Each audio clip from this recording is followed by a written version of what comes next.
Hey guys, welcome to my new video. Setiap kali Apple Hardware event, korang mesti nampak aku macam always piss off dengan Apple punya announcement. Sebenarnya, aku bukan piss off, tapi aku macam heran kenapa dia tak letak semua feature yang Android user ada, letak dekat dia punya iPhone. Contohnya macam always on display, USB on the go, fast charging, wireless charging. Benda ni macam dah lama kita ada, tapi Apple still tak letak dekat dia punya iPhone. Kalau aku nak bebel lagi, sampai 20 minit lah. But aku nak keep it simple. Apple tahun ni nampak macam dah berubah. Dia macam dah triggered. Semua butang off yang dia biasa tekan tu, dia malas nak tekan on tu, dia dah on kan tahun ni. Contoh biasa dia bagi alasan, kata hardware tu tak matang, kita tak perlukan, gimmick. Always benda-benda yang nampak macam remeh. But kali ni, apa yang bezanya Fazli?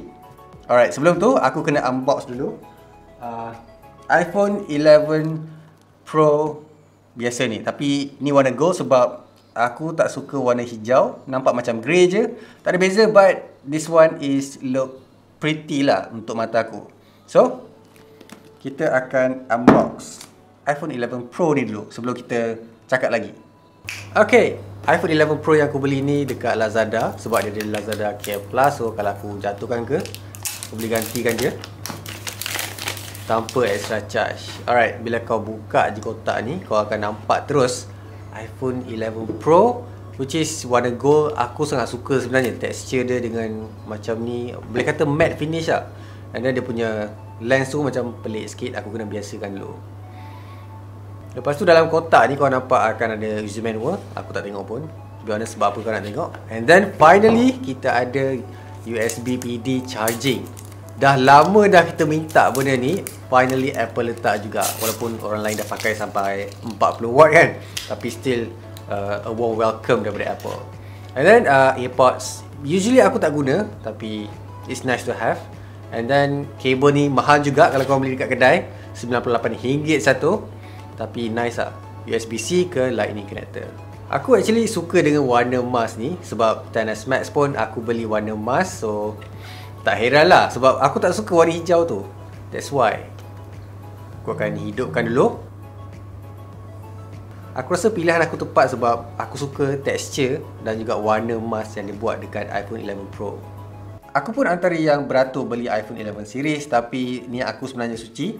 Aku just nak review ni untuk korang je. Aku tak ada niat jahat nak buat benda yang tak baik ke dekat iPhone 11 ni. Apa hal Fazli, mata kau? Senang je nak benci dekat produk Apple ni. Aku faham, harga dia memang mahal daripada yang biasa aku beli. Perubahan paling ketara sebenarnya tahun ni.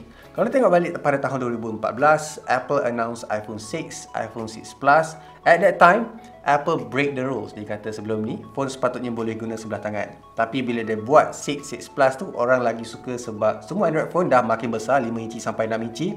Apple dah masuk geng-geng group besar ni. Dulu Apple selalu sebut dia boleh buat bateri tahan lama sebab chipset dia lagi power efficient. 7nm, M-core processor untuk low power task lah, macam-macam lagi katanya. Benda tu sebenarnya memang function, tapi bila pakai phone tu lama-lama, dia jadi tak efficient. Sebab dulu aku ingat lagi masa pakai iPhone 10, memanglah best, seminggu guna tak berhenti kan. Lepas tu battery life macam terus ke laut, siap ada isu battery degrading lagi. Tahun ni diubah fikiran, ditambah lagi kapasiti daripada update chipset je semata-mata. iPhone 11 Pro Max boleh sampai 4000 mAh. Tu dah tinggi banding yang bawah 3500 mAh. Finally Apple. Lepas tu glass ataupun kaca. Benda yang kita tahu memang akan pecah kalau jatuh. Masa iPhone 4 rasanya ramai yang ada isu kaca senang pecah ni, termasuk aku sendiri. Tengok test dekat CNN, Everything Apple Pro, terkejut juga sebab paras kepala pun tak pecah. Cuma ada calar sikit-sikit tu biasalah. So no case challenge guys. Macam aku rasa ni first time aku beli iPhone tak beli case.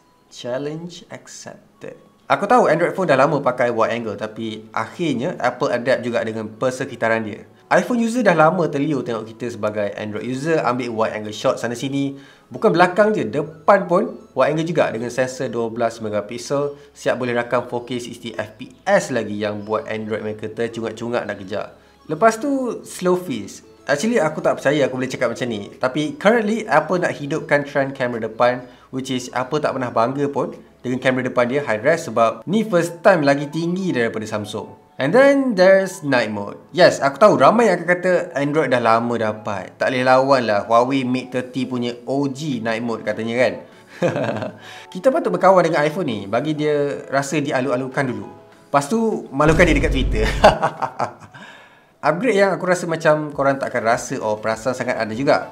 Macam Dolby Atmos dengan Dolby Vision sekarang dah support. Basically Dolby ni pandai tweak sound wave yang ada dekat speaker. So korang boleh dengar secara 3D. Buat bunyi tu lagi realistik. Lepas tu bukan buta-buta daripada speaker je semata-mata. Again, Android user dah lama ada. Bagi aku yang ni advance sikit daripada Apple tu sendiri lah. Chip U1 boleh detect arah mana pun kau tunjuk nak transfer file tu. Biasanya guna airdrop just cari nama je, tapi kalau dekat crowded places benda ni akan jadi annoying. Aku tak nampak airdrop akan ada feature ni dalam masa terdekat sebab minor, tapi nice bila ada. Lagipun Android dah tiru airdrop dekat Xiaomi, Oppo, Vivo, Realme. Geng-geng ni dah berpakat dah ni. Yang last ni aku suka. Buat pertama kalinya atas dunia ni Apple turunkan harga iPhone masa mula-mula launch.